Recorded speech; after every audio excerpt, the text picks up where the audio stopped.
વામૈયા બેઠક પર કોંગ્રેસમાં ગાબડું પડ્યું. 10 કાર્યકરો ભાજપમાં જોડાયા. ભાજપ કાર્યાલયના ઉદ્ઘાટન પ્રસંગે સિદ્ધપુરના ધારાસભ્યએ ખેસ પહેરાવ્યો.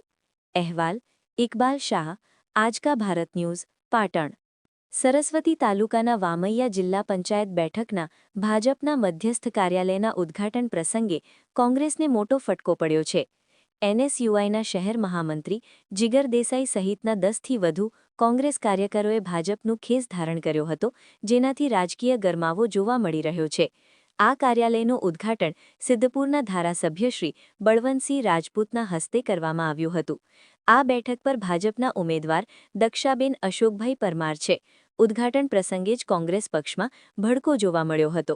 એનએસયુના શહેર મહામંત્રી જીગર દેસાઈ અને અન્ય 10થી વધુ સક્રિય કોંગ્રેસના કાર્યકરોએ ભાજપની વિચારધારાથી પ્રભાવિત થઈ કોંગ્રેસને છોડી ભાજપમાં જોડાયા હતા. સિદ્ધપુરના ધારાસભ્ય બળવંતસિંહ રાજપૂત અને પ્રભારી સત્યમ ફુલાવકર દ્વારા આ તમામ કાર્યકરોને કેસરીયો ખેસ પહેરાવી પક્ષમાં વિધિવત રીતે આવકારવામાં આવ્યા હતા.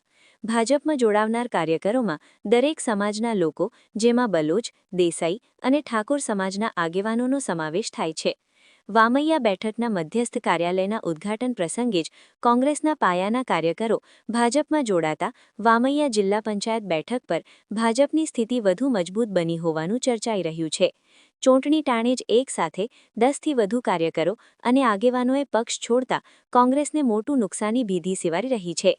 આ કાર્યક્રમમાં ભાજપના હોદ્દેદારો અને મોટી સંખ્યામાં કાર્યકરો ઉપસ્થિત રહ્યા હતા. અમારી ચેનલને લાઇક, શેર.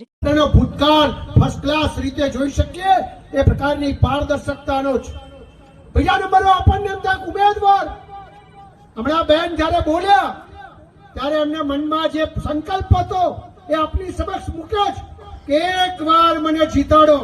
મારા પાંચે ઉમેદવાર કે છે 5 વર્ષ સુધી શિક્ષિત બેન છે, ઘરનું કામ કરીશ, સમાજનું કામ કરીશ, આની સાથે સાથે સેવાનું કામ જે લોકશાહીની અંદર મળ્યું છે અને સારી રીતે કરી શકાય એ પ્રકારનો સંકલ્પ આપની સમક્ષ જ્યારે મૂક્યો છે ત્યારે આપ સૌને મારે કહેવું છે કે ભૂતકાળની અંદર આપણે જોતા હોઈએ છીએ કે આપણી લોકશાહીની અંદર